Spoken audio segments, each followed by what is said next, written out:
Shalom saudara terkasih, salam jumpa bersama saya Rom Amo MSC dalam RSM pada hari Selasa biasa pekan yang ke-9. Semoga Anda dalam keadaan baik dan sehat selalu. Saudara, firman Tuhan pada hari ini dari Injil Markus pasal 12 ayat 13 sampai 17 yang mengantar kita untuk merenungkan tentang membayar pajak kepada kaisar. Dikatakan dalam Injil hari ini bahwa orang Farisi dan orang Herodian dikirim atau disuruh kepada Yesus untuk menjerat dia dengan suatu pertanyaan. Orang-orang itu datang dan berkata kepadanya, "Guru, kami tahu engkau adalah seorang yang jujur dan engkau tidak takut kepada siapapun juga, sebab engkau tidak mencari muka, melainkan dengan jujur mengajar jalan Allah dengan segala kejujuran. Apakah diperbolehkan membayar pajak kepada kaisar atau tidak? Haruskah kami bayar atau tidak?"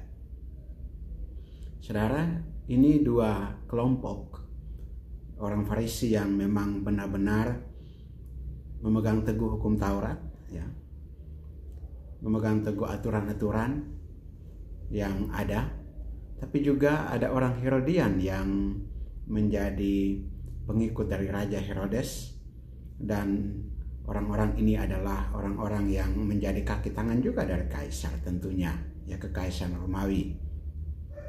Pertanyaan ini mengandung suatu unsur jebakan. Apakah Yesus menjawab boleh membayar pajak kepada kaisar atau tidak?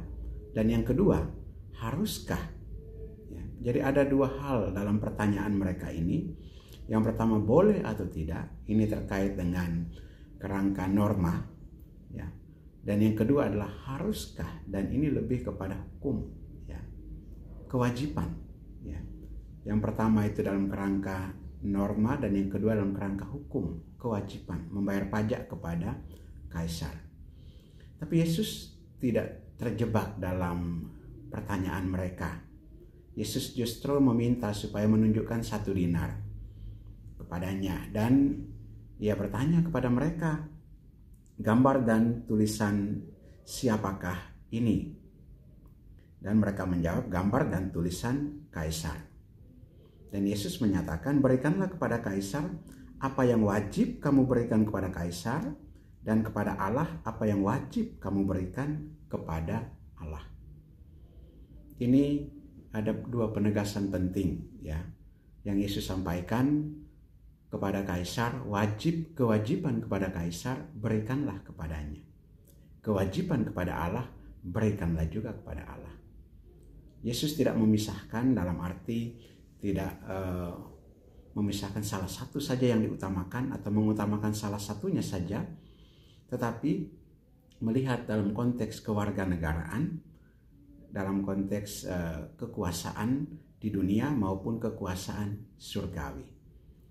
Dan dalam konteks ini Yesus justru meminta kepada kita juga untuk memilah, ya, dalam ketaatan kita kepada Allah, kewajiban kita kepada Allah, dan juga ketaatan kita kepada pemerintah negara, kewajiban kita kepada negara dalam hidup sosial kemasyarakatan.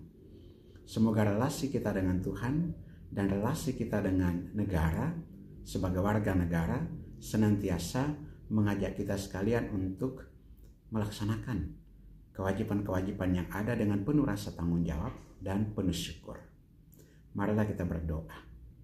Allah Bapa kekal dan kuasa, kami mengucap syukur atas firman-Mu yang Kau nyatakan kepada kami melalui Yesus Kristus Putra-Mu, untuk memperhatikan tanggung jawab kami kepadamu, kewajiban-kewajiban kami kepadamu dalam mengikuti perintah-perintah-Mu, terutama perintah cinta kasih, dan kewajiban kami kepada negara dalam melaksanakan tatanan hidup kemasyarakatan yang baik dan benar.